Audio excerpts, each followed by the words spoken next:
Hey everyone, welcome to Movie Marathons HQ, where we do movie marathons connected to new releases and where we enjoy and review some of our favorite movies.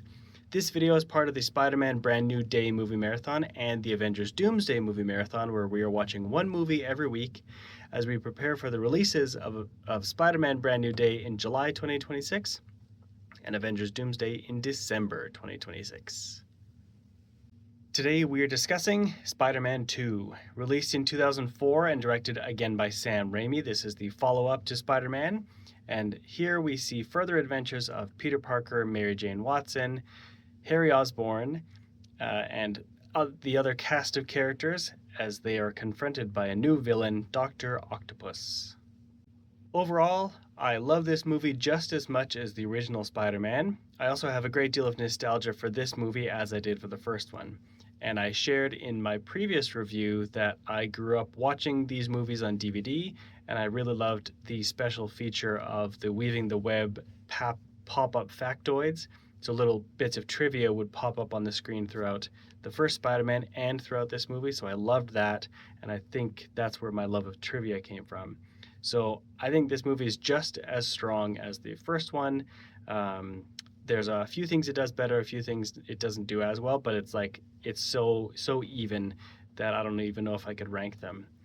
So it's another great movie. For positives in Spider-Man 2, I have pretty much the same positives that I had for Spider-Man 1. I think part of the casting is very strong. This time we'll talk about Alfred Molina. The musical score from Danny Elfman continues to be really fantastic. The web swinging and the action, we'll talk about a few of the action scenes. The visual effects, which do still hold up, we'll talk about a few of the new visual effects. And still the characterization of Peter Parker, which is fairly strong here. And then I'm also just going to add the horror elements in Spider-Man 2. For negatives, I'll talk about part of the casting again. There's still some cheesiness in the dialogue and the plot, just like there was in Spider-Man 1. I don't know if it's much more here than there was otherwise, but the same positives and negatives in Spider-Man 2 as we had in Spider-Man. Spoiler warning for Spider-Man 2. So first is the casting. Here we get introduced to Otto Octavius, who gets sort of, in this movie, given the name Dr. Octopus or Doc Ock.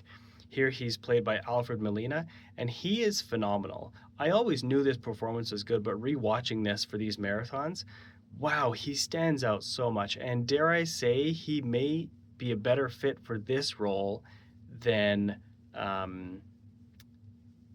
Willem Dafoe was for Norman Osborn. I know he was also perfect casting. I'm just saying that Alfred Molina's performance was very strong, and I'd say even a contender for being better than Willem Dafoe's.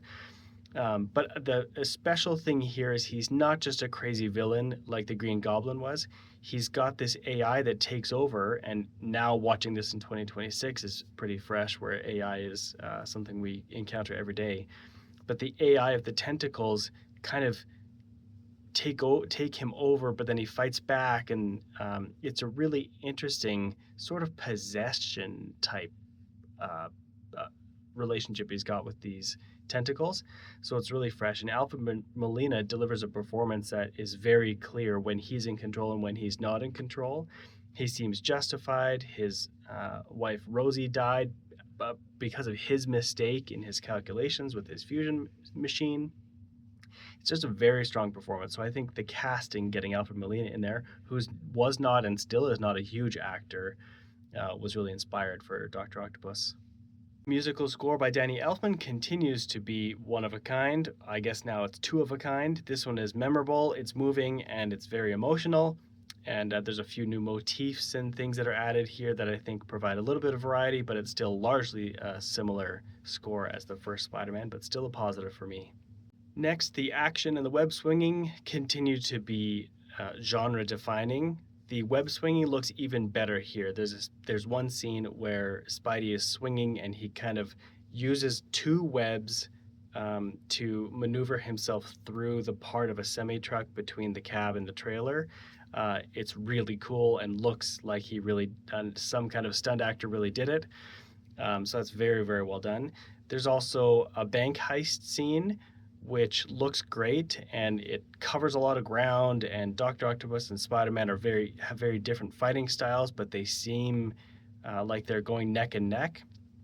That's a really great scene. Aunt May, of course, gets pulled into some peril, and Spidey has to rescue her. So that's a great scene. And then there's the iconic stopping the train scene, which I know gets memed a lot because of the funny faces that Tobey Maguire makes. But you watch it, and it feels like he is actually holding back a train. Um, so the action scenes here are really, really great. And they fit the story. There's emotion and there's purpose to all of the action scenes, rather than just filler or throw in action scenes because we need to have action scenes, because it's a superhero movie. So another positive here with the great action and web swinging. And then the characterization of Peter Parker. There are some negative parts to it. I think I actually forgot to talk about this in my Spider-Man review. But the way that Peter Parker is characterized in these movies is very weepy and very mopey, and I don't think that's right from the comics. I don't think that really is who Peter Parker is. Of course, he has emotions, but he's overly weepy and mopey, I think, in the first Spider-Man movie, and to some degree here. I think what they get right here is Spider-Man often has existential dread and existential stories that happen to him where he questions reality and questions who he is and his place in the universe. And we start to get that here when Spidey is swinging and his webs stop and he just drops out of the air and gets hurt and stuff. I think that starts to be part of it where he doubts, can I even be Spider-Man, or is this even right for me? And so I think that's pretty cool part of the characterization that's introduced here.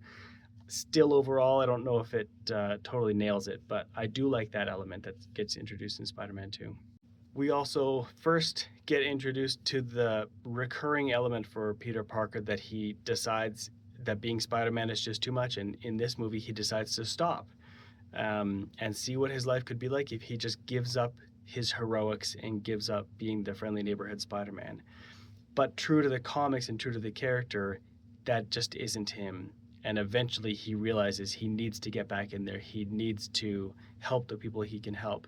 And it echoes what Uncle Ben told him in this movie version, which is different than the word by word from the comics. But in this movie version, Uncle Ben said, with great power comes great responsibility. And so Peter realizes that again, kind of with a fresh perspective this time. After having been Spider-Man for a while, he tries to leave it, but realizes with this great power, he does have a great responsibility. So that part of the characterization is also very strong here in this movie. Finally, there are some horror elements in this movie that I think are quite fresh. I'm not a big fan of horror, but Sam Raimi is a very famous horror director, and the scene where Otto is in the hospital and the medical personnel are trying to work on him, but the tentacles come to life themselves and they wreak havoc through this medical room. It's pretty shocking and pretty scary for a PG-13 superhero movie. But Sam Raimi gets to exercise his horror chops there, and I think that scene is really strong and kind of a fresh thing for this franchise. So that's another positive. And then for negatives, the other part of the casting, Tobey Maguire as Peter Parker, Spider-Man, James Franco as Harry Osborn, and Kirsten Dunst as Mary Jane Watson. I still don't think they're strong actors. They do get a little bit more to do here, and I'd say they improve. All three of them improve in this movie compared to Spider-Man 1. I still don't think they're very good performers. James Franco, Harry goes through this thing where now he thinks that Spider-Man caused the end of his father, Norman, in the previous movie, so he's got a vendetta against Spider-Man, and he knows that Peter knows him, so it creates a rift in their friendship. And I sort of buy that, but it's overacted and silly, and just seems, seems like such a terrible person that I don't know why MJ would be interested in him, or Peter would be friends with him, or either of them would have anything to do with him. So I still think that it's a negative having those three actors in these roles. I think they were miscast from the beginning. So I gotta put that again as a negative, although there's some improvement here. There also remains some cheesiness in the dialogue and Not so much in the plot. I don't think there's much that was too silly here in the story of the movie, other than J. Jonah Jameson, played by J.K. Simmons, brilliantly for a second time. He's got a son who's an astronaut who's married to MJ, and then Peter, of course, is asked to be the photographer because his main guy couldn't make it or he's sick or something. So it's just one of those cheesy things. And then Harry ends up being there, and it causes this great dramatic scene. There's just still a lot of cheesiness throughout this movie. A moment for the Spider-Man suit. It's pretty unchanged from the first movie, at least visually. Maybe there are things behind the scenes that change, but it's still a great looking Spider-Man suit, despite the triangular eyes, and I think the color's a little bit too dark. But it's still pretty good, and they didn't make too many changes here. There's a lot more to talk about with Spider-Man suit for Spider-Man 3. Now, how might Spider-Man 2 connect to Spider-Man Brand New Day? None of the actors in this movie are on the cast list for Brand New Day, so I don't expect to see any cameos in Spider-Man Brand New Day. This version of Spider-Man does come back in Spider-Man No Way Home, so we will see him a few movies down the line in the MCU. And some people think that Tobey Maguire will reprise his role in Secret Wars, which comes in 2027 after Doomsday. I don't think that's going to happen, but since I haven't seen Doomsday, and there's not many plot details for Doomsday or for Secret Wars, I think we'll have to wait until we see Doomsday to get an idea of what Secret Wars may be about, and then see if a Tobey Maguire Spider-Man coming back would make sense or work in that story. So I don't think Spider-Man 2 has any connection to Brand New Day, or to Doomsday, or to Secret Wars. Now, how might Spider-Man 2 connect to Avengers Doomsday? First, none of the actors in this movie are on the cast list for Avengers Doomsday, so I don't think we're going to see any cameos. Tobey Maguire did reprise his role as Peter Parker Spider-Man in Spider-Man No Way Home, and that is in the MCU.